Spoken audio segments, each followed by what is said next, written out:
નમસ્કાર દર્શક મિત્રો, દેવમ ચેનલમાં આપ સૌનું સ્વાગત છે. મિત્રો, એક જજ મેડમ કુંભ મેળામાં દર્શન કરવા ગયા હતા. ત્યારે જ મેળામાં અચાનક એમને 22 વર્ષ પહેલા છૂટાછેડા લીધેલો એમનો પતિ એક નાગા સાધુના વેશમાં જોવા મળ્યો. આવું દ્રશ્ય જોઈને જજ મેડમે એવું કર્યું કે એ સાંભળીને તમે પણ હેરાન રહી જશો. ત્યારબાદ મેડમે શું કર્યું હતું અને એનો પતિ સાધુ શા માટે બન્યો હતો એ આ કહાની પરથી તમને જાણવા મળશે. તો કહાનીનું સત્ય જાણવા માટે આજનો આ વિડીયો અંત સુધી ધ્યાનથી સાંભળજો. મધ્યપ્રદેશના એક ગામડામાં એક ખૂબ સાધારણ પરિવારમાં મીરા નામની છોકરીનો જન્મ થયો હતો. મીરા ખૂબ સાધારણ છોકરી હતી. ભણવા ગણવામાં ખૂબ હોશિયાર હતી. એ પોતાનાથી મોટા લોકોનું હંમેશા માન સન્માન કરતી. તેના માતા પિતા ખૂબ ગરીબ હતા. મીરાના પિતા મજૂરી કામ કરતા અને માતા ફૂલમાળા બનાવવાનું કામ કરતી. મીરા ખૂબ સમજદાર દીકરી હતી અને એ હંમેશા એના માતા પિતાની મદદ કરતી રહેતી. મીરાએ પોતાના માતા પિતાને દુઃખ થાય એવું કામ ક્યારેય કર્યું નહોતું. ભણવા ગણવામાં હોશિયાર હતી અને એનું સપનું ખૂબ મોટું હતું કે મારે ભણી ગણીને કંઈક બનવું છે અને મારા માતા પિતાનું નામ રોશન કરવું છે. પરંતુ આ ઘરમાં જ્યારે મીરાનો જન્મ થયો ત્યારે એના ઘરના લોકો થોડા નારાજ થયા હતા, કારણ કે મીરાના માતા પિતાને એક દીકરો જન્મે એવી આશા હતી. માતા પિતા એવું ચાહતા હતા કે દીકરો આવશે તો એ વૃદ્ધાવસ્થામાં અમારું સારી રીતે ધ્યાન રાખશે. પરંતુ મીરા પણ એના માતા પિતા માટે એક દીકરા કરતાં કમ નહોતી. જ્યારે મીરા ધોરણ 12માં ભણતી હતી અને એનું પરિણામ આવ્યું ત્યારે એ ખૂબ સારી ટકાવારીથી પાસ થઈ હતી અને એના માતા પિતા એનું રિઝલ્ટ જોઈને ખૂબ રાજી થયા હતા. હવે મીરાના માતા પિતા વિચારવા લાગ્યા કે દીકરી હવે મોટી થઈ ગઈ છે, એટલે હવે આપણે એના લગ્ન કરાવી દેવા જોઈએ, કેમ કે એના પિતા એવું વિચારતા કે આપણે ગરીબ છીએ અને કદાચ સમય રહેતા આપણે આપણી દીકરીના લગ્ન નહીં કરાવીએ તો પછી આપણી દીકરી સાથે કોઈ લગ્ન નહીં કરે. પરંતુ મીરા એવું વિચારતી હતી કે મારે તો ભણી ગણીને કંઈક બનવું છે. હવે જ્યારે મીરાના માતા પિતાએ એને લગ્ન વિશે વાત કરી ત્યારે મીરા કહેવા લાગી કે પિતાજી, તમને મારા લગ્ન કરાવવાની ઉતાવળ કેમ છે? હજુ તો મારે કંઈક બનવું છે અને મારે તમારા માટે ઘણું બધું કરવું છે. ત્યારે એના માતા પિતા કહેવા લાગ્યા કે બેટા, તે અમારા માટે ઘણું કર્યું છે. તે હંમેશા અમને માન સન્માન આપ્યું છે. અરે, અમારે તો એક દીકરો જોઈતો હતો, પરંતુ ભગવાને અમને દીકરી આપી અને તું પણ અમારા માટે એક દીકરા કરતાં કમ નથી. આવું સાંભળીને મીરા ભાવુક થઈ ગઈ અને પોતાના માતા પિતાને ગળે લાગી ગઈ. ત્યારબાદ પિતાજીએ સમજાવીને કહ્યું એટલે મીરા લગ્ન કરવા માટે માની ગઈ. હવે એના માતા પિતા મીરા માટે યોગ્ય છોકરો શોધવા લાગ્યા અને થોડા દિવસો બાદ એક ગામના ખૂબ મોટા જમીનદારના છોકરાનું માંગવું આવ્યું. છોકરો એક સરકારી ઓફિસમાં કામ કરતો હતો અને જ્યારે મીરાએ આ છોકરાને મળી ત્યારે બંને એકબીજાને પસંદ કરી લીધા અને બંનેના વિવાહની તારીખ નક્કી થઈ. આ છોકરાનું નામ શુભમ હતું અને હવે શુભમ અને મીરાના લગ્ન થઈ ગયા. બંનેનું લગ્ન જીવન ખૂબ સુખ શાંતિથી ચાલી રહ્યું હતું. બંને વચ્ચે ખૂબ પ્રેમ હતો. પરંતુ શુભમના માતા પિતા હંમેશા મીરાની કોઈને કોઈ ભૂલ શોધતા રહેતા અને વાત વાતમાં મેણા ટોણા મારતા. એના માતા પિતા વિશે ખરી ખોટી સંભળાવતા રહેતા. આ લોકો એવું એટલા માટે કરી રહ્યા હતા કેમ કે મીરા એક ગરીબ બાપની દીકરી હતી અને આવડા મોટા ઘરમાં એના લગ્ન થયા હતા. એટલા માટે એના સાસુ સસરા એને મેણા ટોણા મારતા રહેતા અને એવું કહેતા કે તું તારા બાપના ઘરેથી શું લઈને આવી છો. આવું બધું કહીને મીરાના સાસુ સસરા એને હંમેશા પરેશાન કરતા. આ બધી વાતો મીરા જ્યારે શુભમને જણાવતી ત્યારે શુભમ એવું કહેતો કે મીરા, આમાં હું પણ શું કરી શકું? એ મારા માતા પિતા છે અને મેં પણ એમને ઘણીવાર સમજાવ્યા કે મીરાને આવું બધું ન સંભળાવો, એને દુઃખ થાય છે, પરંતુ એ લોકો મારી વાત માનતા નથી, તો હું પણ શું કરું? મિત્રો, શુભમ પણ મીરાને ખૂબ પ્રેમ કરતો હતો, પરંતુ મીરા ખૂબ પરેશાન થઈ ગઈ હતી અને એ લાચાર હતી. આ બાજુ એના સાસુ સસરા ખૂબ ચાલાક હતા અને મીરાને હંમેશા પરેશાન કરતા રહેતા. હવે મીરા વિચારવા લાગી કે કદાચ હું આ ઘર છોડીને જતી રહીશ તો હું ક્યાં જઈશ? કેમ કે ગામડામાં એવું પણ થાય છે કે છૂટાછેડા લીધેલી છોકરી અથવા તો એનું સાસરિયું છોડીને પાછી ઘરે આવેલી છોકરીને ક્યારેય ઇજ્જત નથી મળતી. પરંતુ એક દિવસ મીરાની સહનશક્તિનો અંત આવે છે અને તે શુભમને કહેવા લાગી કે મારે હવે આ ઘરમાં નથી રહેવું. હું આ ઘર છોડીને જવા માંગુ છું. કદાચ એક દિવસની વાત હોય તો હું પણ સહન કરી લઉં, પરંતુ આ બધું રોજનું થઈ ગયું છે અને હું મારા માતા પિતા વિશે અપશબ્દો કે ખોટી વાતો ક્યારેય સાંભળી શકતી નથી. હું એક ગરીબ બાપની દીકરી છું, એટલે હું મારા બાપના ઘરેથી કંઈ પણ લઈને નથી આવી, પરંતુ મારા માતા પિતાએ મારા માટે જે કંઈ પણ કર્યું છે એ ઓછું નથી. મારા માતા પિતા મારા માટે ભગવાન છે. એમણે મારા માટે જે કંઈ પણ કર્યું છે એટલું આજ સુધી મારા માટે કોઈએ નથી કર્યું. શુભમને આવું બધું કહીને મીરા એના પિતાજીના ઘરે જવા માટે નીકળી ગઈ. ત્યારે શુભમ એને રોકવાનો પ્રયાસ કરે છે, પરંતુ મીરાએ એની વાત ન માની. હવે પિતાજીના ઘરે આવ્યા બાદ થોડા દિવસ બાદ મીરાને ખૂબ પસ્તાવો થવા લાગ્યો અને એના માતા પિતા પણ મીરાને સમજાવવા લાગ્યા કે બેટા, આમાં તારી કોઈ ભૂલ નથી, પરંતુ અમારી ભૂલ છે, કેમ કે અમે જ તને સારા અને મોટા ઘરમાં લગ્ન કરીને મોકલી હતી અને તારી જિંદગી નર્ક બની ગઈ. ત્યારે મીરા બોલી કે પિતાજી, આમાં તમારી કોઈ ભૂલ નથી.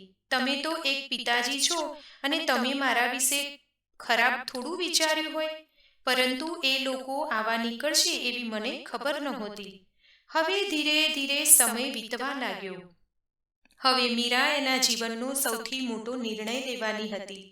એ નિર્ણય એવો હતો કે હવે મારે શુભમ સાથે છૂટાછેડા લેવા છે, કેમ કે મીરાએ કસમ ખાધી હતી કે હું આજ પછી મારા સાસરિયાના ઘરમાં પગ પણ નહીં મૂકું. જો કે આ ઘટના બાદ આખા ગામમાં મીરાની ખૂબ બદનામી થઈ હતી, કેમ કે મીરાએ એના પતિ શુભમ સાથે છૂટાછેડા લેવાનો નિર્ણય કર્યો હતો અને એણે પોતાના માતા પિતાની ઇજ્જત વિશે પણ વિચાર્યું નહોતું. પરંતુ મિત્રો, એ સમયે મીરા પણ મજબૂર હતી. ધીરે ધીરે સમય વીતવા લાગ્યો અને હવે મીરાના છૂટાછેડાનો સમય નજીક આવવા લાગ્યો. પરંતુ શુભમ અને મીરા એકબીજાને ખૂબ પ્રેમ કરતા હતા અને સંજોગ એવા બન્યા હતા કે એ બંને એકબીજાના માતા પિતાને છોડીને અલગ રહેવા માટે મજબૂર હતા. પરંતુ આ બધું એટલું આસાન નહોતું, કેમ કે શુભમ એના માતા પિતાને પણ ખૂબ પ્રેમ કરતો હતો. હવે શુભમ માટે ખૂબ મોટી મુશ્કેલી ઊભી થઈ હતી. એને પોતાના માતા પિતા અથવા તો પત્ની બંનેમાંથી કોઈ એકને પસંદ કરવાનું હતું. પરંતુ ઘણો બધો વિચાર કર્યા બાદ શુભમે એના માતા પિતા સાથે રહેવાનું પસંદ કર્યું અને મીરાને છૂટાછેડા આપી દીધા. એ સમયે મીરા ખૂબ રડવા લાગી અને એણે ખુદને એક રૂમની અંદર બંધ કરી લીધી. ઘણા દિવસો સુધી એકલી એકલી રડતી રહી. 2-3 મહિના વીતી ગયા. રડી રડીને થાકી. હવે વિચારવા લાગી કે બસ બહુ થઈ ગયું, આવી રીતે રડવાથી કંઈ નથી મળવાનું. મારે કંઈક બનીને બતાવવું છે. હવે હું કંઈક બનીને મારા માતા પિતાનું નામ રોશન કરીશ અને આ ગામના જેટલા લોકોએ મારા માતા પિતાની બદનામી કરી છે એ બધા જ લોકોને હું વિચારવા માટે મજબૂર કરી દઈશ. મીરા ભણવા ગણવામાં પહેલેથી જ હોશિયાર હતી અને એને વકીલ બનવું હતું, પરંતુ એના માતા પિતાએ એના લગ્ન કરાવી દીધા હતા. એના લીધે જ એ વકીલ ન બની શકી. હવે મીરાએ વકીલાતનો અભ્યાસ કરવાનું શરૂ કર્યું. મીરા હવે પોતાના અભ્યાસની સાથે સાથે માતા પિતાને કામમાં મદદ પણ કરતી હતી. આવું જોઈને માતા પિતા પણ ખૂબ ખુશ થતા. કેમ કે એમની દીકરી હવે જીવનમાં સાચા રસ્તે જઈ રહી હતી અને ખૂબ ખુશ પણ હતી. પરંતુ મિત્રો, આ બાજુ શુભમ પરેશાન હતો અને કામ કરવામાં એનું મન લાગતું નહોતું. હંમેશા ઉદાસ રહેતો. મીરાને ખૂબ પ્રેમ કરતો હતો અને એ મીરા સાથે રહેવા માંગતો હતો. ધીરે ધીરે સમય વીતવા લાગ્યો. મીરા વકીલાતનો અભ્યાસ કરીને જજ બની ગઈ. જ્યારે મીરા જજ બનીને પોતાના ગામમાં ઘરે પાછી આવી, ત્યારે આખું ગામ એનું સન્માન કરવા લાગ્યું અને મીરાને જજ બનેલી જોઈને ગામના દરેક લોકો કે જે મીરાની બદનામી કરતા હતા, એની બોલતી બંધ થઈ ગઈ હતી. કેમ કે એ લોકોએ મીરાના માતા પિતાને પણ ખૂબ જલીલ કર્યા હતા અને એવું કહ્યું હતું કે અરે, તમે તમારી દીકરીને કેવા સંસ્કાર આપ્યા છે. તમારી દીકરી તો એનું સાસરિયું છોડીને અહીંયા આવીને બેઠી છે. નક્કી તમારી દીકરીનું ચરિત્ર ખરાબ હશે, તો જ આવી રીતે પાછી આવીને બાપના ઘરમાં બેઠી હોય. આવું બધું મીરાના માતા પિતાએ ખૂબ સાંભળ્યું હતું. પરંતુ હવે આખું ગામ મીરાનું સન્માન કરવા લાગ્યું અને ગામના લોકો પણ વિચાર કરવા મજબૂર થઈ ગયા કે એક છૂટાછેડા લીધેલી સ્ત્રીએ આટલો મોટો હોદ્દો હાંસલ કર્યો છે. આ વાત કોઈ સાધારણ નહોતી. મીરાએ અત્યાર સુધી સમાજમાં ઘણું બધું સહન કર્યું હતું. હવે જજ તરીકે મીરાનું પોસ્ટિંગ થયું અને હવે કોર્ટમાં ન્યાયાધીશ બની ગઈ હતી. મીરાના માતા પિતા પણ મીરાની સાથે જ ગામ છોડીને શહેરમાં રહેવા આવ્યા હતા, કેમ કે મીરાને એક સરકારી આવાસ મળ્યું હતું. હવે મીરાનું કેવળ એક જ સપનું હતું કે મારે માતા પિતાને હંમેશા ખુશ રાખવા છે અને એ પોતાના માતા પિતાને ખૂબ ખુશ રાખતી હતી. ધીરે ધીરે સમય વીતવા લાગ્યો અને પ્રયાગરાજમાં કુંભ મેળો શરૂ થયો. મીરા એવું ચાહતી હતી કે મારે મારા માતા પિતાને કુંભ મેળામાં દર્શન અને સ્નાન કરવા માટે લઈ જવા છે. એટલે બીજા દિવસે મીરા પોતાના માતા પિતાને લઈને પ્રયાગરાજ કુંભ મેળામાં જવા માટે નીકળી ગઈ અને કુંભ મેળામાં પહોંચીને પોતાના માતા પિતાને પવિત્ર ગંગા નદીમાં સ્નાન કરાવ્યું અને એક મંદિરે દર્શન કરાવવા લાગી. ત્યારે જ અચાનક મીરાની સામે એક સાધુ આવ્યા અને એ સાધુ મીરાના માતા પિતા પાસે ભિક્ષા માંગી રહ્યા હતા. ત્યારે મીરાએ એ સાધુ તરફ જોયું અને એને એવું લાગ્યું કે આ ચહેરો મેં ક્યાંક જોયો છે. કેમ કે મીરાના છૂટાછેડા થયા એને આજે 20 વર્ષ વીતી ગયા હતા. એટલે બંનેના ચહેરા બદલાઈ ગયા હતા, પરંતુ બંનેને એકબીજાના ચહેરા થોડા થોડા યાદ હતા. ત્યારે મીરાએ સાધુ મહાત્માને એમનું નામ પૂછ્યું. એટલે એમણે કહ્યું કે મારું નામ શુભમ છે. એટલે મીરા પૂછવા લાગી કે તમે ક્યાંથી છો? સાધુએ જણાવ્યું કે હું ભોપાલથી છું. એટલે મીરા તરત જ એમને ઓળખી ગઈ કે આ મારી સાથે છૂટાછેડા લીધેલો મારો પતિ છે. પરંતુ શુભમ મીરાને ઓળખી ન શક્યો, કેમ કે એને મીરાનો ચહેરો તેમજ એનું રહેન સહેન હવે બદલાઈ ગયું હતું. હવે મીરા પોતાની ઓળખાણ આપીને સાધુને કહેવા લાગી કે હું તમારી છૂટાછેડા લીધેલી પત્ની મીરા છું. જ્યારે સાધુ બનેલા શુભમે આવા શબ્દો સાંભળ્યા ત્યારે એ મીરાના પગમાં પડીને રડવા લાગ્યા. એટલે મીરા કહેવા લાગી કે અરે, તમે આ શું કરી રહ્યા છો? તમે મારા પગમાં શા માટે પડી રહ્યા છો? એટલે સાધુ કહેવા લાગ્યા કે મીરા, મેં તારી સાથે ખૂબ ખોટું કર્યું છે. મેં તારું દિલ દુખાવ્યું છે. હું હંમેશા મારા માતા પિતાને સાચા માનતો હતો, પરંતુ મારા માતા પિતાએ હંમેશા તારી સાથે ખોટું કર્યું. ત્યારે મીરા કહેવા લાગી કે કંઈ વાંધો નહીં, એ એમનો સ્વભાવ હતો અને એમના કર્મ હતા. એ જેવું કરશે એવું જ ફળ એમને ભોગવવું પડશે. શુભમ, તમારા માતા પિતાએ મારી સાથે ખોટું કર્યું હતું, પરંતુ હું તો હંમેશા એવું જ ચાહતી હતી કે તમે અને તમારા માતા પિતા સુખી રહો. કેમ કે મીરા ખૂબ સાફ દિલની છોકરી હતી, એટલે જ એ હંમેશા બીજા લોકોનું સારું વિચારતી હતી. હવે જ્યારે મીરાના માતા પિતા આ બધું જોઈ રહ્યા હતા, ત્યારે એના માતા પિતા શુભમને પૂછવા લાગ્યા કે બેટા, તારી આવી હાલત કેમ થઈ ગઈ અને તું અહીંયા શું કરી રહ્યો છો? ત્યારે શુભમ કહેવા લાગ્યો કે જ્યારે મીરા મને છોડીને જતી રહી, ત્યારબાદ હું પાગલ જેવો થઈ ગયો હતો અને કામ ધંધામાં મારું મન લાગતું નહોતું. મારે શું કરવું એ કંઈ સમજાતું નહોતું. મીરાના ગયા બાદ જાણે કે મારા ઘરમાંથી ખુશી ગાયબ થઈ ગઈ હતી. જ્યારે મીરા મારું ઘર છોડીને ગઈ હતી, ત્યારબાદ મારા માતા પિતાની તબિયત ખૂબ ખરાબ થઈ ગઈ હતી અને મારા બધા જ પૈસા એમના ઈલાજ માટે વપરાઈ ગયા. મારા પિતાની બધી જ જમીન વેચાઈ ગઈ અને મારા પિતાજી પણ પૂરી રીતે ગરીબ થઈ ગયા. હવે અમારા પર કરજો થઈ ગયો હતો. ધીરે ધીરે સમય વીત્યો અને અમારા ઘરમાં કંઈ ન રહ્યું. બીમારીના કારણે મારા માતા પિતાનું મૃત્યુ થઈ ગયું. હવે એ ઘરમાં રહીને હું એકલો શું કરું? કેમ કે મેં મારા જીવનમાંથી જ્યારે મીરાને ખોઈ હતી ત્યારે જ મારું બધું લૂંટાઈ ગયું હતું. જ્યારે આવી બધી વાતો મીરાએ સાંભળી ત્યારે મીરાની આંખોમાં પણ આંસુ આવી ગયા. કેમ કે શુભમના જીવનમાં જે કંઈ પણ થયું હતું એ ખૂબ ખોટું થયું હતું. ત્યારે મીરા શુભમને કહેવા લાગી કે શુભમ, શું તમે ફરીથી મારી સાથે લગ્ન કરશો? આવું સાંભળીને શુભમ જોર જોરથી રડવા લાગ્યો. પરંતુ શુભમે લગ્ન કરવાની ના પાડી દીધી. કેમ કે શુભમ એની પાછલી વાતોને જ યાદ કરતો હતો. શુભમ વારે વારે એવું કહીને માફી માંગતો હતો કે મીરા, મને માફ કરી દે. મેં ક્યારેય તારી વાત ન માની અને તારી સાથે હંમેશા ખરાબ વર્તન કર્યું. તું સાચી હતી, છતાં પણ મેં તારી જ ખામી કાઢી અને તને જ સમજાવતો રહ્યો. કદાચ એ સમયે મને આ વાત સમજાઈ ગઈ હોત તો આજે મારી આવી હાલત ન થઈ હોત.